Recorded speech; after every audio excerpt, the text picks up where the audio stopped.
तो उनसे पता लगा लिया कि गुरु का बेटा पुनर्दत्त कहाँ है। तब कृष्ण को लगा भी जब तक पंचजन्य को नहीं मारेंगे तब तक यहाँ से बच के नहीं जा सकते। तो कृष्ण की एक कला ये थी कि घर में जाकर के वो घर के पारिवारिक मेंबर है उनसे पता लगा लेते थे भी कौन किसके खिलाफ है, उनको भड़का देते थे, एक दूसरे के खिलाफ भड़का देते थे, सबको आगे आगे बड़े कारनामे किए थे। तो वो तमस और चंडक को कहते भी तेरे को राजा बना दूंगा, तेरे को मंत्री बना दूंगा, आप पंचजन्य को मार देते हैं, आप सेना को काबू कर लेना नहीं तो अपने को मार देगी। तो कहते हम ये संभाल लेंगे। कहते फिर मुझे पुनर्दत्त को दे देना। कहते ठीक है। तो जैसे वो पिंजरे के अंदर रहता था पंचजन्य राक्षस, बहुत बड़ा राक्षस पिंजरे के अंदर, कहते पहले तो इसको पिंजरे से बाहर लाते हैं। तो किसी उत्सव में उनको पिंजरे से बाहर निकाला, तभी उन्होंने चक्कर से उसका गला काट दिया। वो सामने से भी नहीं, आवाज़ सुन के ही गला काट दिया करते थे कृष्ण। तो ऐसे उनके साथ किया और उसके बाद राजा बनाया। और अब पुनर्दत्त गुरु को बेटे को लेकर आ गए।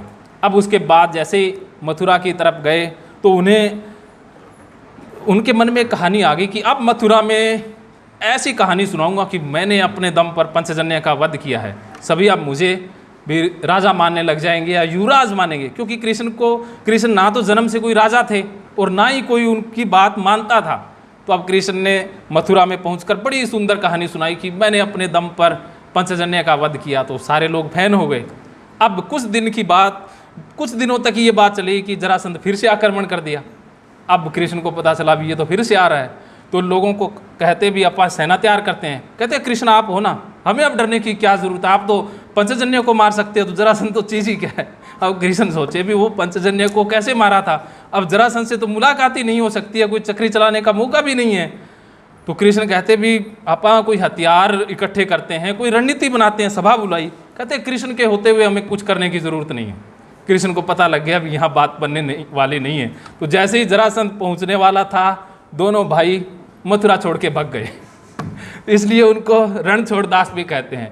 हमें भागना भी पड़ सकता है, लेकिन बलराम कहता है ये तो शान के खिलाफ है। कहते जिंदा रहेंगे तब शान बचेगी ना, ये जरासंध है। तो भाग गए छोड़ करके। फिर उनको परशुराम जी मिले। कहते एक घटना बड़ी हास्यप्रद हुई कि परशुराम एक कमंडल लेकर के जा रहे थे। परशुराम से कृष्ण पूछते हैं कि यहाँ कोई सुरक्षित स्थान बताइए। तब परशुराम कहते भी सुरक्षित स्थान आपको जरासंध से बचने के लिए चाहिए। तब कृष्ण कहते हाँ। कहते यहाँ एक गोमंतक की टेकरी है, वहाँ पर जाओ, वहाँ पर कोई नहीं पहुँचेगा। तब वो पानी लेने जा रहे थे। तो कृष्ण कहते भी पानी मैं ला देता हूँ, महात्मा जी मुझे दे दीजिए। तब वो कहता इंसान को अपना काम खुद करना चाहिए। तब ये चले गए इतना कह के। तो कृष्ण के मन में एक योजना आई कि बलराम को मना लेते हैं, वो रूठा हुआ है। तब बलराम से कृष्ण कहते कि देखो महात्मा भी कितना अच्छा बताते हैं कि भी इंसान को अपना काम खुद करना चाहिए, इन्होंने अपना कमंडल मुझे नहीं दिया। बलराम कहते कि उसने आपको देख लिया था कि ये इंसान रण छोड़ के भाग सकता है तो कमंडल लेके तो भाग ही सकता है। ऐसे ऐसे किस्से हैं। तो कोई उनके ऊपर ज़्यादा कोई विश्वास नहीं करता था। तो फिर गोमंतक की टेकरी पर 6 महीने रहे थे, लेकिन जरासंध वहाँ भी पीछे पड़ गया। तो वहाँ पर उन्होंने पत्थरों से बरसात करके पत्थर ऊपर से गिराते गए और सेना को भागने पर मजबूर किया। इस प्रकार उस युद्ध को जीते। उसके बाद जो उद्धव उनका दोस्त था, उसको एक राजा श्रृंगलव ने कैद कर लिया था। तो उसको छुड़ाने के लिए गए, वो भी चुपके से उसकी सभा में गए और कहते कि नरक में डाल रखा था। तो उसको भी अपनी चक्री से उलझाया। उसके सामने जाके गए सन्यासियों के भेष में। कहते हमने तो सुना हुआ है कि आप बहुत महान हैं और आप अपराधियों को सजा देते हैं, नरक में डाल देते हैं, ये तो बहुत अच्छी बात है। कहते मेरा ये दोस्त है ना, ये आपको भगवान नहीं मानता है, तो मैं इसको चाहता हूँ कि इसको नरक देखने को मिले, तो इसको आप सजा दीजिए, नरक में डाल दिया जाए इसको। तो क्योंकि वो देखना चाहते थे तो उसको बातों में उलझा के नरक में ले गए। और वहाँ भी फिर चक्कर चलाया भी, कोई पकड़ते हैं बंदा विभीषण पकड़ते हैं, किसी को अपनी चक्री में लेते हैं। तो वहाँ भी जो उसके सेनापति थे उनको बातों में फुसला करके उस श्रृंगलव का वध किया और उसके बेटे को वहाँ का राजा बना करके वापस आ गए। ये देखिए कहानी इस तरह से है। इस तरह से भी अब भी उनके जीवन में कोई रुकने का नाम नहीं है। इतना लंबा जीवन 108 साल जिए, लेकिन एक समय भी वो रुके नहीं। उन्होंने हमेशा कर्म को चुना, कर्म करते रहे, कर्म से कभी उन्होंने मोह नहीं मोड़ा, कर्मयोगी रहे। तो हमें जीवन में कर्म करते जाना है, फल की चिंता नहीं करनी है। कृष्ण का एक फेमस श्लोक, हम क्या करते हैं चिंता किसकी करते हैं? फल की। अभी मैं आपसे पूछूं, आप फल की बात करेंगे, कर्म की बात नहीं करेंगे। जैसे आपसे मैं सवाल पूछता हूं और आपका जवाब क्या आएगा मैं वह भी बता देता हूं। मैं आपसे पूछूं कि आप पढ़ाई किस लिए कर रहे हैं, तो आप कहेंगे कि नौकरी के लिए, हम तो कुछ ना कुछ करने के लिए कर रहे हैं। तो ये फल है, ये कर्म नहीं है, ये फल की बात कर रहे हैं, लेकिन फल आपके हाथ में नहीं है। यही तो अर्जुन को बताया गीता के अंदर कि हमारे हाथ में कर्म है और कर्म करते ही फल मिल जाता है। ऐसा नहीं है कि फल हमें नहीं मिलेगा, कर्म के साथ फल जुड़ा हुआ है। जैसे ही हमने कर्म किया फल उसी वक्त हमें मिल गया। कर्म और फल एक साथ है, दोनों हाथों हाथ है, अलग अलग नहीं है।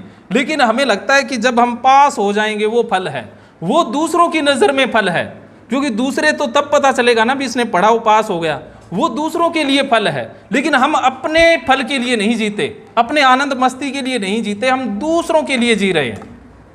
तो हमें कर्म करने में आनंद लेना है, दूसरा क्या कहेगा उसमें नहीं जीना। यही सफलता का सूत्र है।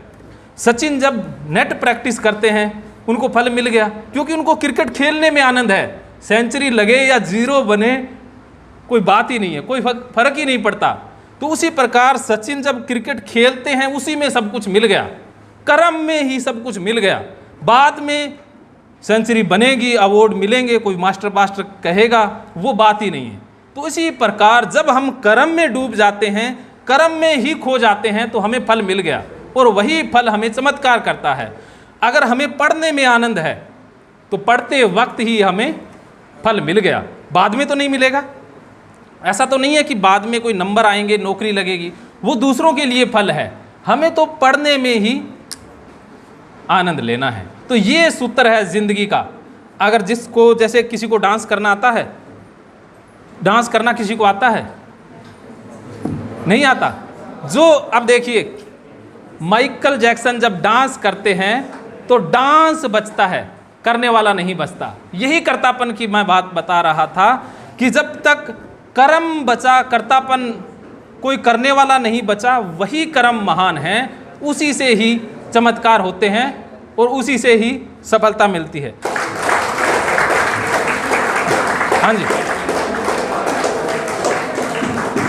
इन बातों से संबंधित आपका कोई भी सवाल हो तो आप पूछ सकते हैं। लेकिन देखिए, हाँ जी, ये बातें कृष्ण की जीवन की थी। कृष्ण का जीवन अंतहीन है और कृष्ण के साथ जो घटना घटी वो हमारे साथ हो ही नहीं सकती।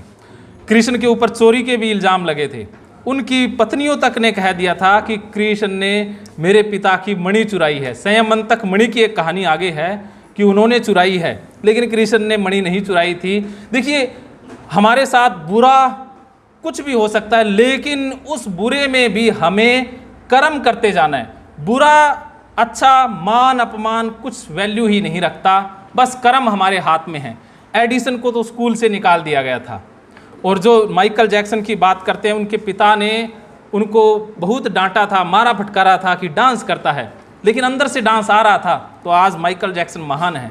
तो जो आपके अंदर से आ रहा है, जो अंदर से आ रहा है वही चमत्कार करेगा, और बाहर से जितने भी कुछ लोगों ने बताए हैं या आप चल रहे हैं वो हमें ले डूबेंगे। और कृष्ण के साथ अंत में जो उन्होंने द्वारका बनाई थी अपने कर्मों के दम पर, उन्हीं के बेटों ने उसी को भी बर्बाद कर दिया, और उनकी आंखों के सामने उनके नाना, उनके भाई, उनके तमाम 80 बेटे उनकी आंखों के सामने ही मारे गए थे। उनकी आंखों के सामने ही सबका अंत हो गया था। और जिस राधा से उन्होंने प्यार किया था, तमाम उम्र उनसे नहीं मिले। 90 साल वृंदावन छोड़ने के बाद कृष्ण और जिए थे, लेकिन कभी भी दोबारा वृंदावन नहीं जा पाए, कभी जा ही नहीं पाए थे, क्योंकि कर्मों में इतने व्यस्त रहे थे। कर्म की पुकार को हमेशा सुनते रहे कि प्रकृति जो हमसे करवा रही है उसी को करते गए। तो अगर हम प्रकृति द्वारा भेजे हुए कर्मों को करते हैं, हम कृष्ण या कुछ भी बन सकते हैं। लेकिन अगर हम अपने स्वार्थ के कारण कर्म करते हैं, अपने ईगो अहंकार के कारण कर्म करते हैं, तो ये कर्म तो भाई मुगल सम्राट भी नहीं बचे, सिकंदर भी नहीं बचा, तो कोई बचने वाला नहीं है। इसलिए इन बातों को हमेशा ज़िंदगी में याद रखें। और आप गीता से संबंधित एक कोर्स हम शुरू करने जा रहे हैं। उसमें हम कुछ ही विद्यार्थी लेंगे, चाहे 2 विद्यार्थी हो जो गीता के द्वारा जीवन बदलना चाहते हैं, गीता के द्वारा पूरे जीवन को 360 बदलना चाहते हैं, तो ये 7 दिन का एक कोर्स हम यहीं कॉलेज में शुरू करेंगे। कोई भी बच्चे, 2 बच्चे भी हों, 4 बच्चे भी हों, उनकी लगभग 1 घंटा हम क्लास लगाएंगे डेली।